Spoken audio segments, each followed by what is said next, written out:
What's up, everybody? It is Bucket Mouth Bass back here again today. I'm sure you guys already see the title. Today I'm going to be telling y'all the top 5 things that you need to look for if you are out in the market for a used boat. You're going to want to watch today's video until the very end so you know exactly what to look for on a used boat before you decide to dish out thousands of dollars on that particular boat of your choice. If you guys have not already, hit that subscribe button and the bell so you do not miss anything on this channel. I make all kinds of boating related videos, fishing related videos. I make rod and reel comparisons and a bunch of different fishing related and boating related content, so you guys do not want to miss any of that. Hit that subscribe button and the bell so you do not miss anything in the future. And if you liked the video today, you can let me know by leaving a like down below. But without any further ado, let's cue the music and the intro.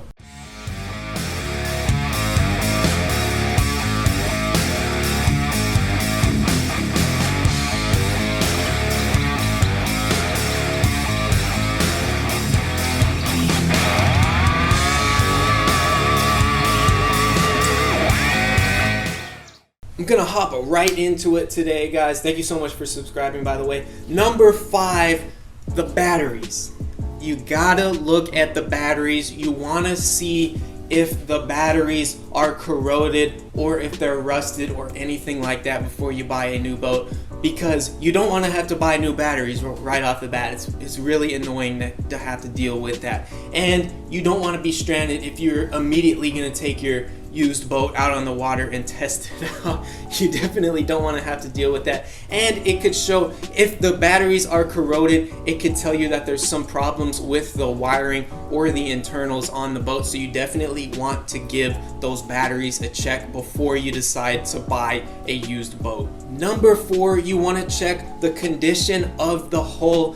For example, if you are buying a riveted boat, you definitely want to check those rivets, because rivets do tend to give out over time and show wear and tear, such as cracks and small leaks like that. So if you're buying a used fishing boat that has a riveted hull, you want to make sure those rivets are up to date and it's not missing rivets, or it doesn't show any signs of major cracks or major problems like that. You definitely want to look at the hull before you buy it, especially on a riveted boat. On the other side, if you buy a welded boat, you want to check for failing welds or anything like that. It's a lot less likely that a weld is going to be failing compared to a rivet, so you don't really have to be as worried about it on a welded boat, but you still want to make sure before you dish out thousands of dollars. So make sure you check that hull, whether it's welded or riveted. Another thing you want to check for on the hull is if it has any wood. So for example, we have the Bass Tracker 175. It has wooden decking,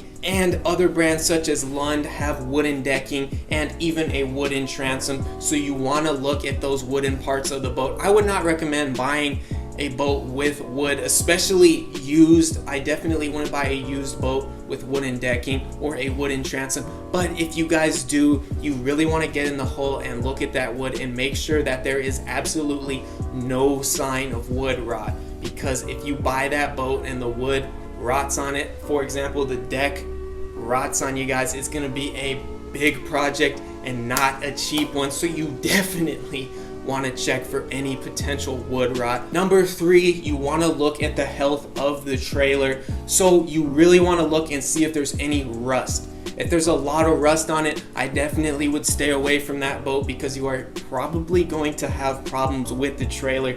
And moving forward into the future, if you have problems with that trailer, it's not going to be cheap to fix it. It's going to be a big hassle that you do not want to have to deal with. So if there's a lot of rust, you definitely want to stay away from that boat, because that could mean that the trailer is beginning or is failing. Another thing you want to check is you want to check the wheels. You want to make sure there's no grease or oil, depending on what kind of wheels you have. You don't want to see any grease or oil leaking from the wheels, because again, that could show signs that the wheels are failing, and it is not cheap to fix it or get new wheels for your trailer. So you definitely want to check to make sure the wheels are up to date and the grease was replaced over time and that it is not leaking. You definitely want to be careful with that, because if you run into problems with that, not only could you end up stranded, but it's not cheap to fix. And if you guys have to pay to fix it and pay to have it towed,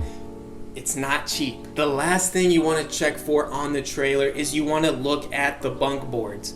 You want to make sure, number one, that they're not rotting, and number two, you want to look at the carpet to see if it shows signs of rot or anything like that. You want to be careful. It's not the biggest deal to replace the bunk boards on your boat, but when you buy a boat used, you just want to take it out on the water. You don't want to have to fix a bunch of stuff on it right off the bat. If you guys are looking for a fix-up boat, that's another thing, but I definitely don't want to have to fix stuff immediately after I buy a used boat. Very annoying. Now moving on to number two, you want to check the fuse box and the wiring.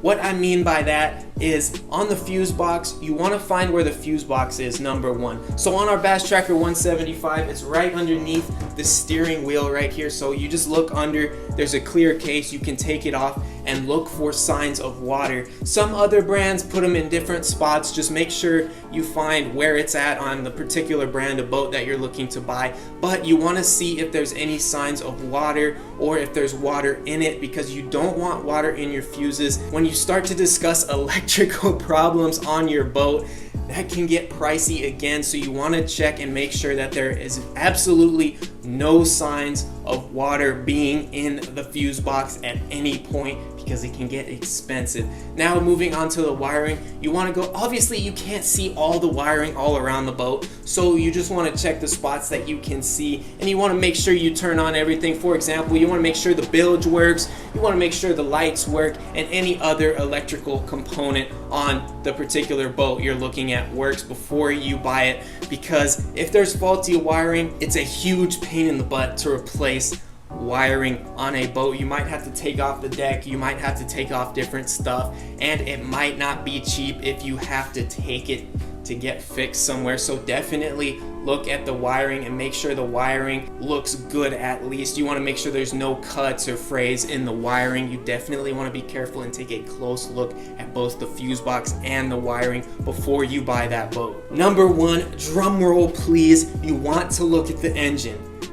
Some of you guys are probably going to go down in the comments and say, oh well duh, you know, look at the engine before you buy a used, but you would be surprised how many people don't look at the engine. So for example, on an outboard motor like we have, you want to take off the top piece that covers the actual engine itself, and you want to go down there and look for signs of water or oil or gas in the bottom that are in around the motor, because you could have a engine leak, and you definitely don't want to buy a used boat with oil, gas, or water that is mixing in at the bottom. You want to be careful. Some guys that sell used boats will try and clean it up, so you want to also look and make sure that there's absolutely no sign that there was gas, water, or oil down there. You want to go down there and smell it. You want to run your finger around it. You want to check every single spot before you dish out the money to buy that boat, because if it's leaking oil, it's leaking gas, you have problems. It's not going to be cheap. Another thing you want to look at is obviously the oil. Again, that should be an obvious thing that you look at, but you would be surprised how many people I've seen buying used boats that do not look at the oil. I'm like, what? That is literally the number one thing you should look at.